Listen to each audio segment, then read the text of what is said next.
Vale, ahora, por fin, Uy, por fin lo conseguimos. en el directo. Bueno, no pasa nada, ya estamos aquí. Vale, pues nada, pues bienvenidas, o no, buenos días a todas las personas que nos estén escuchando en este segundo directo que hemos llamado Entre Acordes y Rebeldías y que bueno, que es un directo que realizamos dentro del proyecto Música eta zure begirada que realizamos con apoyo de la Diputación Foral de Vizcaya. Y bueno, pues el objetivo del directo es compartir experiencias, ¿verdad? Charlar un ratillo con gente que trabaja en este mundo de la música, la coeducación y la lucha, ¿no? Por una sociedad más igualitaria, los cuidados y bueno, donde todas y todos tengamos nuestro espacio. Entonces, bueno, pues hoy la verdad es que teníamos muchas ganas de charlar con la persona que estoy viendo, con Laura Viñuelas, porque ya desde el año pasado nos pasaron por referencia y bueno, teníamos muchas ganas de charlar contigo un ratillo. Y nada, pues yo no te voy a presentarlo, yo creo que lo mejor es que te presentes tú y que nos cuentes un poquito quién eres. Genial, bueno, pues encantadísima de estar aquí contigo, Sonia, por fin lo conseguimos, efectivamente, que nos costó un poquito. Yo soy Laura Viñuela, soy de Asturias y soy de formación musicóloga y mi campo de investigación o de trabajo, especialmente ahí, es lo que se llama músicas populares urbanas, pop, rock, reggaetón, hip hop, todo lo que escuchamos todo el mundo para pasárnoslo bien. Y luego, profesionalmente, soy consultora de género especializada en coeducación y llevo ya, bueno, pues como consultora 20 y pico años y específicamente centrada en coeducación, pues la última década prácticamente trabajando mucho con profesorado, con alumnado, también con familias, sobre todo alumnado de secundaria, profesorado de todo tipo y la verdad es que me encanta, es un temazo, tanto la música como la coeducación, así que no me puedo quejar. Sí, sí, yo creo que hemos dado en el clavo, porque vamos, el proyecto nuestro va en esa línea además y, joder, seguro que sacamos chispas a la entrevista de hoy. Bueno, pues nada, desde tu experiencia como coeducadora, ¿qué papel crees, no? Que juega la música en la construcción de la identidad del público adolescente? Hombre, pues es fundamental porque si yo lo digo siempre, ¿no? Que incluso personas que de adultas han dejado de escuchar música, en la adolescencia escuchaban música todo el rato. Yo creo que todo el mundo hemos pasado por esa fase en la que de pronto no puedes vivir sin tener una banda sonora que te acompañe. Y creo que una de las fuerzas más importantes que tiene la música, sobre todo a esas edades, la razón por la que es tan importante es porque te canaliza emocionalmente. Es decir, cuando estás que no sabes, no te aguantas, no sabes lo que te pasa, pues las canciones te centran, te permiten ponerle nombre a lo que estás sintiendo, a lo que te está sucediendo, ya sea que te has enamorado o que te has desenamorado o que te has enfadado con alguien o que estás súper feliz. Todo eso influye un montón, ¿no? Entonces, por eso acompaña tanto. Cuando somos personas adultas, nos acompaña también cuando nos reenamoramos, que de pronto otra vez vuelves a la música, ¿no? O cuando estás triste, ¿no? También te lo pones como para sentirte mejor. Entonces, ese es el poder que tiene la música y precisamente porque tiene ese poder, cómo nos nombra las emociones influye en cómo las entendemos. Es decir, si yo estoy contenta y asocio estar contenta a una determinada manera de mover mi cuerpo y a unas determinadas imágenes, palabras, etcétera, pues eso va creando la forma en la que yo expreso o siento que estoy contenta, ¿no? Y lo mismo cuando estoy triste o enfadada, enfadado, lo que sea. Entonces influye mucho en el sentido de que en función de cómo te nombren las emociones y a qué se asocien, pues va a influir en cómo tú vives en el mundo. Así que vamos, es muy importante. Sí, sí, nosotros, por ejemplo, en el proyecto lo estamos detectando, ¿no? La importancia que tiene la música y cuando hacemos los talleres les eligen ellos las canciones y ellas y luego cuando ya les trasladamos el audiovisual, ¿no? El vídeo musical que hay detrás, alucinan, ¿no? Con la traducción a imágenes de esas letras, ¿no?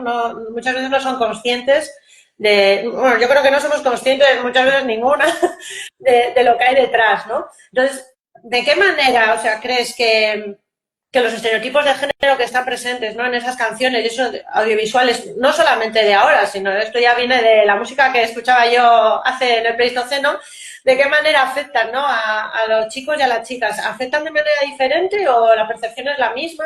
Hombre, afectan lo que les dan los estereotipos en las canciones o lo que nos daban a nosotras también, porque efectivamente no es que esto sea una novedad, lo hemos vivido desde hace muchas generaciones ya, es que te enseñan cómo se supone que tienes que ser tú ¿Y qué tienes que esperar también de la otra parte? Es decir, la clave con todos estos productos culturales, y la música es uno de ellos, es que te refuerzan el esquema binario, ¿no? De hombres, mujeres y relaciones. Entonces, lo normal es que tú seas una mujer de esta forma, o hay X catálogo de posibles mujeres.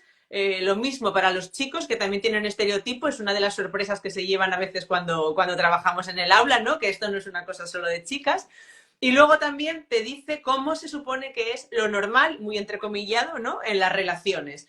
Entonces, la clave para trabajarlo es hacer eso visible, porque si no, uno de los peligros que tiene la cultura popular o la música es que, como se percibe como que es algo para entretenerte, pues no le ponemos tanto filtro. Es como de, bueno, pero no importa, en realidad pues es una canción o es algo que lo escucho un rato, pero tampoco, qué exagerada eres, Laura, ¿no? Tampoco es para tanto. Y es verdad que no es para tanto, pero es para un poco. Entonces, hace falta ponerle filtro como todo, porque a todo lo que nos filtramos nos entra sin que lo critiquemos, ¿no? Y ahí está el problema. Eso es, sí, sí. Nosotras, por ejemplo, o sea, con las letras que crean los chicos y las chicas que participan en los talleres, luego construimos canciones. Y precisamente ayer nos pasaron la canción que se ha grabado en estudio y es muy interesante porque estamos mezclando letras que yo, por la letra que he escuchado, que las han compuesto los chicos por un lado y chicas por otro. Y lo que tú has dicho de que hay estereotipos para un lado y para otro, yo creo que en esa canción se detecta muy bien, ¿no? Lo que han podido percibir en los talleres que hemos hecho. Y así que coincido totalmente contigo. ¿Y qué estrategias educativas crees que pueden ser más efectivas para fomentar el pensamiento crítico en la juventud? Bueno, los contenidos sexistas en la música, pero además yo creo que afectan en otros ámbitos, ¿no? Porque, por ejemplo, nosotros muchas veces hacemos talleres y yo veo que los talleres ya le están un poco, ya les da un poco la turra, ¿no? Tanto taller, tanta charla.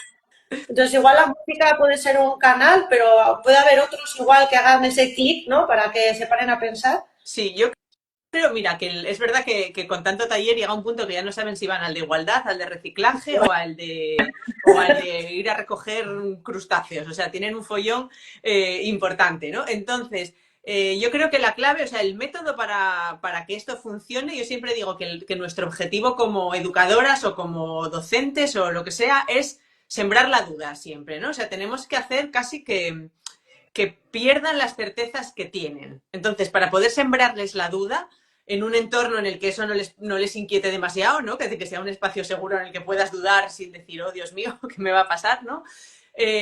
La clave es hacer preguntas y señalar dónde queremos que se fijen, como ponerles las chinchetas y luego ya se encargan, son gente muy inteligente, solamente pues hay que guiar un pelín como guiamos en tantas otras cosas, ¿no? Entonces, yo cuando trabajo con canciones utilizo varias opciones, ¿no? Una de ellas sí que es, obviamente, trabajar la propia canción y ver qué nos está diciendo, ¿no? Que nos dice de los hombres, de las mujeres, de las relaciones, que son esos 3 puntos clave. Y ya no solo en la letra, que por supuesto, sino también a qué género musical se asocia, qué aspecto tiene cada artista, por qué según qué grupo, a qué tribu, por decirlo así, pertenezcas, te gusta una determinada estética u otra, una manera de estar en el mundo, cómo te pone el cuerpo, que eso es súper interesante, cómo encarnamos esos aprendizajes, ¿no? Pero luego una cosa que tienen las canciones que es maravillosa para trabajar todos estos temas de coeducación es que te permiten hablar de cosas muy personales, pero que no te están pasando a ti, que es que le están pasando a Bad Bunny o a Karol G o a quien sea, ¿no? Entonces, yo me lo aplico, pero en un momento en el que eso me pone muy vulnerable, lo estamos trasladando al análisis del videoclip, de la canción, del baile o de situaciones que me recuerdan, ¿no? Entonces, por un lado, la manera de trabajar con canciones, yo lo hago en esos dos sentidos. Pero luego, lo que es el método de este sembrar la duda, nos vale para cualquier producto. Claro, es un método que te lleva mucho tiempo que funcione, o sea, exige un trabajo a largo plazo. Por eso a veces los talleres te sirven para profundizar en una cosa o ir dejando 4 preguntas trabajadas y demás, pero luego esto hay que seguirlo en el día a día e ir señalando hasta que llega un punto que el alumnado ya te dice, ostras, vi esto y me acordé de ti, profe. A mí me ha pasado cuando he podido hacer sesiones más largas, ¿no? O sea, a lo largo del curso académico. O el otro día también lo vi en una serie que vi o en un videojuego cuando estaba en el parque con no sé quién. Eso que dijiste, tenías razón, o no tenías razón, que también es una cosa estupenda, ¿no? Que te lleven la contraria, porque yo vi esto otro, ¿no? y ya les vas generando como puntos de visión, les pierden esos ángulos oscuros que tienen si van siempre así y empiezan a interesarse por otras cosas. Y eso funciona genial siempre. ¿Qué media de duración tenéis en los talleres? Hombre, yo normalmente cuando voy al aula con alumnado, normalmente tengo una sesión, o sea, una hora, la hora de tutoría o de música, etcétera, que nunca es una hora. Claro, no, es muy... Es como si fueras a una clase y estás en ese rato, ¿no? Yo prefiero muchas clases a lo largo del tiempo, que es lo que te permite ir creando pues esas miguitas de pan, ¿no? Para al final llegar a algún sitio. Y si no, prefiero que sea el profesorado quien trabaja con sus grupos y yo acompaño al profesorado y cuando tienes algo trabajado, ese taller es como el final de algo o el principio de otra cosa, pero no es todo lo que hay, porque en 2 horas milagros no hacemos, ni en una ni en 4. Es decir, puedes apoyar alguna cuestión, pero desde luego no vas a poder resolver el problema, sobre todo cuando tratamos de algo tan profundo como es la igualdad, ¿no? Y cómo te estás construyendo. Y yo además, bueno, otro de mis lemas, aparte del de sembrar la duda, es el de la igualdad no se enseña, la igualdad se acompaña. Entonces, es verdad que hay muchos contenidos de igualdad, que es la violencia de género, que es un estereotipo, cómo funciona el lenguaje, que hacer un análisis de audiovisual, que por supuesto, pero gran parte para que lo puedas interiorizar es ir acompañando para estar ahí cuando le surge la duda al alumnado, ¿no? Por eso te digo que la clave es ir dándoles esos puntos en los que se fijan para que vayan centrifugando eso poquito a poco y cuando necesitan es, ¿y ahora quién pregunto? Porque la del taller no está, ¿no? Entonces necesito a alguien más estable ahí.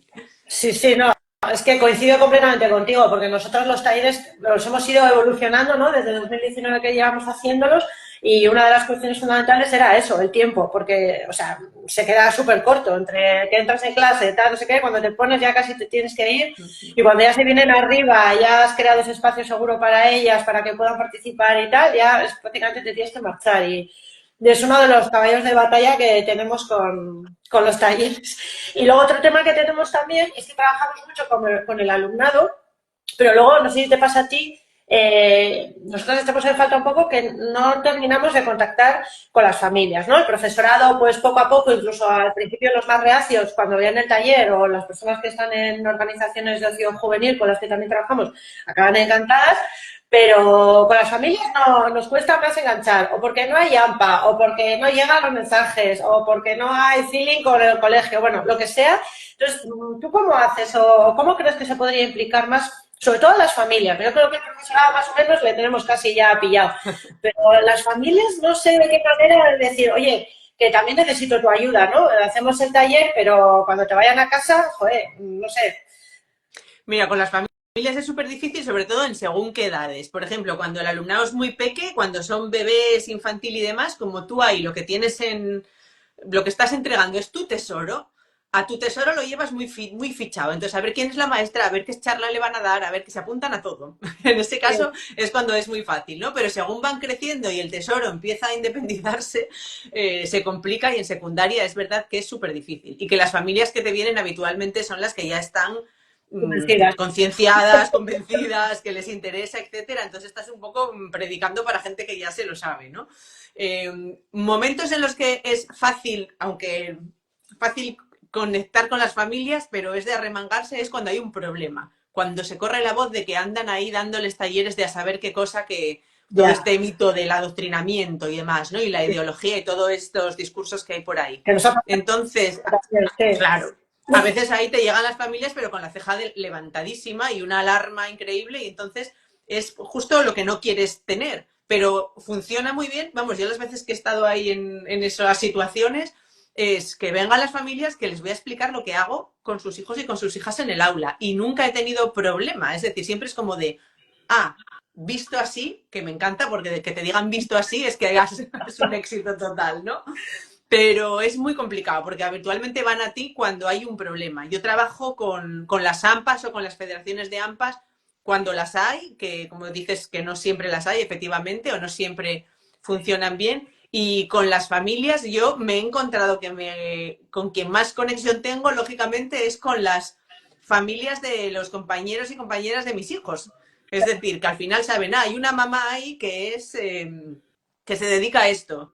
Entonces, bueno, te miran así un poco de lado a veces, pero luego cuando ya te pillan confianza y dicen, bueno, pues, pues no se come a nadie, cuando aparecen dudas sobre igualdad, sobre relaciones, la serie esta de adolescencia que ha levantado tanto Sí. revuelo y demás, entonces te llegan las preguntas, ¿no? Entonces, casi más que formaciones, en ese sentido, lo que haces es conversaciones con padres y madres que se animan a preguntarte en contextos de lo más variado, pues mientras esperas a la puerta del cole o mientras están los críos jugando al vóley y tú esperando en el entrenamiento o yo qué sé, o tomando un café, ¿no? Que es, oye, la fiesta del carnaval, cosas así.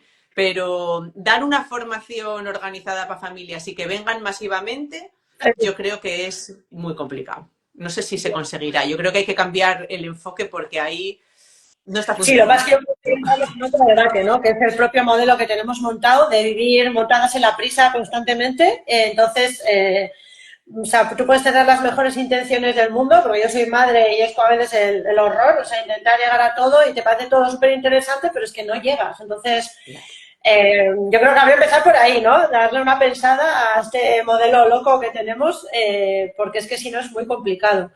O sea, yo veo, por ejemplo, proyectos que serían súper chulos de implicar a adolescencia con familias y ver, ¿no? Las canciones que tú escuchabas con 20 años, las que escucha tu hijo y ver que al final dices, bueno, pues es que igual el problema no es que mi hijo escuche ahora una música o mi hija que es una caca, con perdón, sino es que la música que escuchaba yo también era tela marinera, ¿no?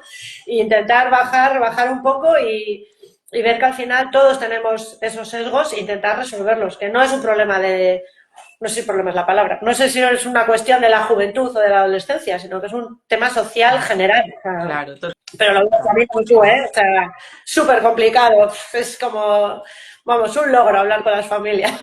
que yo también, como también lo entiendo siendo familia, ¿no? Que dices, madre mía, con el lío que tengo, Sí, lo que decías tú, ahora además tengo que ir y buscarme 2 horas para ir al Insti a estar allí en una charla, es como de que no me da la vida. O sea, que ese formato, desde luego presencial, en según qué momentos de tu vida, es inasumible, ¿no? A veces sirve más pues ir soltando píldoras en redes y tips sencillas que puedan llevar a cabo en casa o que les haga pensar un poquito, pero, o sea, una sesión formativa realmente es y es un...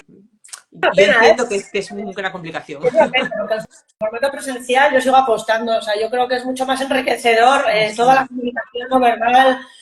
Da mucho más juego que estar en una pantalla. Vamos, yo 100%. hay algunas cosas, sí, yo estoy todo el día enchufada, ¿eh? A las videollamadas, pero creo que hay un elemento ahí humano que, sobre todo en estos temas, que es fundamental, el calor. Total. Sí, sí, no, siempre funciona mejor las conexiones que se establecen y las conversaciones, vamos, no tienen nada que ver. Pero bueno, cuando el presencial es inviable porque no se presencia nadie allí, ¿no? Pues entonces habrá que buscar un plan B o intentar, bueno, ayudar por otro lado. Vale, y ya para terminar, para no hacer esto demasiado largo, no sé, algún cantante, algún artista que digas, jo, es que esto ha sido un antes y un después que para los adolescentes con los que has trabajado, que han dicho, ostras, qué canción, ¿no? Estoy escuchando, no sé, algún ejemplo que tengas por ahí que incluso igual podamos utilizar nosotras, ¿no? En el que os voy a poner esta canción, este vídeo que vais a alucinar. Pues mira, yo sigo llevando, aunque ahora ya es muy viejuno, pero realmente es una canción que generó un cambio y que salió en un momento en el momento adecuado, por decirlo así, es el Cuatro Babies de Maluma. O sea, esa canción que ya es de 2016, que claro, tú vas ahora primero de la ESO con esa canción y es como si les pusieras a Monteverdi, es como de, pero ¿qué me estás contando? Esto es súper viejo, esta señora no se entera, ¿no? Pero sí que es una canción importante porque fue la que abrió la caja de los truenos mediática, ¿no? Del machismo en la música y el machismo en el reggaetón y en las letras, aunque Cuatro Babies no es reggaetón, bueno, es una canción que da para mucho y que permite tirar de muchos hilos y que también abrió mucho debate dentro del propio género y dentro de los propios cantantes y artistas de música urbana, sobre todo de reggaetón, de música latina y demás, que claro que se sintieron interpelados e interpeladas por este tema, ¿no? Ha salido ahora un libro chulísimo que recomiendo, no sé si para adolescentes, pero desde luego sí para gente adulta, que ha escrito Kazu, que es una artista de trap argentina, una super crack, que empezó con el reggaetón también, en el que reflexiona sobre todas estas cosas de una manera súper interesante, de cómo yo como artista que hago trap y vengo del reggaetón, pero a la vez soy feminista y soy consciente de todo esto, pues cómo me interpela a mí, cómo intento navegar estas contradicciones. Y claro, luego ella conoce de primera mano, de mandarse WhatsApps, obviamente, pues a todos estos grandes artistas, ¿no? A Bad Bunny, a Noriel, a Duki, a todos, vamos, artistas que ahora mismo a la chavalería adoran, también a ella, ¿no? También es muy conocida en esos círculos. Entonces, es muy interesante cómo te cuenta cómo se vio desde dentro todo eso. Y parte de ese debate, sobre todo en España muy claramente, aparece con esa canción, con ese Cuatro Babies de Maluma. Incluso a veces das con alumnado que te dice, les preguntas, no, venga, decidme una canción que os parezca sexista. Y te dicen, Cuatro Babies de Maluma, casi como automático. Dices, ¿y por qué lo es? Ah, no sé, yo no la escucho, porque es muy antigua ya, ¿no? O porque no me gusta el reggaetón. Y es, pero si no la escuchas, ¿por qué Maluma es como la cara visible del sexismo cuando luego tiene canciones que no lo son y que son muy interesantes, ¿no? Entonces también te sirve para que se den cuenta de cómo creamos estas pantallas delante de nuestro pensamiento crítico, que es reggaetón sexista, reggaetón machista, Maluma machista, y es como luego no lo estás escuchando, entonces no estás haciendo un análisis, entonces no te está sirviendo para nada decir eso, ¿no? La cosa es, vamos a trabajar con este material, y estos materiales, y en este caso el Cuatro Babies, es una canción técnicamente tan buena, o sea, está tan bien hecha, y el videoclip es técnicamente buenísimo, que es un material muy bueno de trabajo para desmenuzar, ¿no? Porque disfrutan escuchándolo, está pensado para que te guste, entonces puedes hacer análisis del lenguaje audiovisual, desde dónde te obliga a mirar, cómo es el contexto. O sea, trabajas muchas más cosas que solo la perspectiva de género, y trabajas una cosa que necesitan como el comer y no tienen, en mi opinión, que es precisamente alfabetización audiovisual. O sea, consumen constantemente música, vídeos, videojuegos, tal, y no saben cómo está hecho eso, o cómo te pone la perspectiva, o cómo se construye un relato cinematográfico. Todo eso, vamos, a veces urge más que muchas otras cosas que sí que están estudiando en los centros educativos.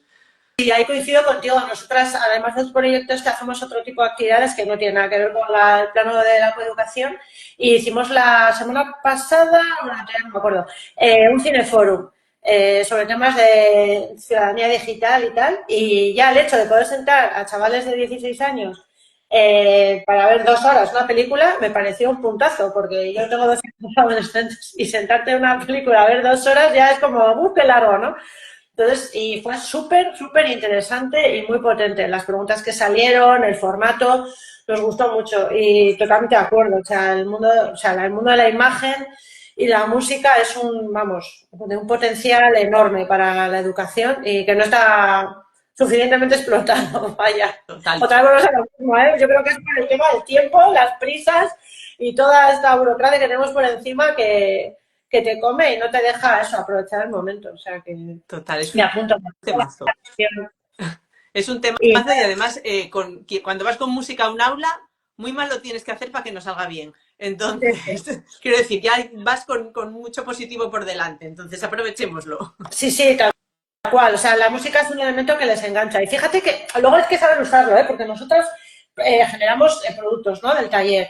Y el que más gusta es el de ir a grabar la canción. Pero teníamos otro que era generar una playlist que llamábamos feminista y no les gustaba nada, porque yo creo que se sentían como interpeladas, en plan como, a ver, ¿tú por qué me estás preguntando, no? ¿Qué música escucho? Y eso a nosotros nos resultaba muy útil porque pues, tenías una lista, ¿no? De qué es lo que escuchaban, qué percepción tenían de la música y tal, pero no les gustaba un pelo. Que les pregunto, hacer la canción sí, les gusta mucho más que un tema de flash mob que solemos hacer también. Pero yo creo que soltar el cuerpo a veces pues hay como a esas edades más vergüenzas, pero lo de la música de la canción es muy cañero. A ver si podemos subir ya pronto la canción para que la podáis escuchar, porque bueno, yo ya soy mayor, no sé mucho de reggaetón, que es el estilo que solemos usar, pero creo que está bien hecha y que es muy, muy chula. Lo escucharemos. Y nada, oye, pues ya, sin más, para terminar, pues ya la gente que nos está escuchando, que nos vaya a ver luego cuando subamos ya el vídeo, pues nada, animaros a que sigáis a Laura, que tiene una newsletter que yo la sigo y es súper interesante. Me gusta porque es muy ágil de leer, o sea, no es la típica chapa de 40 páginas, o sea, se lee súper rápido y vas al grano y yo que no tampoco tengo mucho tiempo, pues la verdad es que me viene genial y ya aprovecho que estoy para darte las gracias. Y nada, pues nos vemos en la siguiente y seguimos en contacto, porque me pareció súper interesante de todo lo que haces. Genial, pues muchísimas gracias y nada, y pues así estamos en las redes. Si no estoy en Laura Espora, estoy en Coeducaciendo, o sea que en una en otra, y luego la newsletter, pues me alegra que lo digas que te gusta, porque también me lo pasé muy bien haciéndola, pero sí, Se rapidito nota, que tenemos mucho lío. se nota. Cuando a alguien hace algo que le gusta, se nota. Vale, pues Genial. muchas gracias, Laura. Venga, nos vemos en la siguiente. Gracias, Sonia. Hasta luego. Chao. Chao.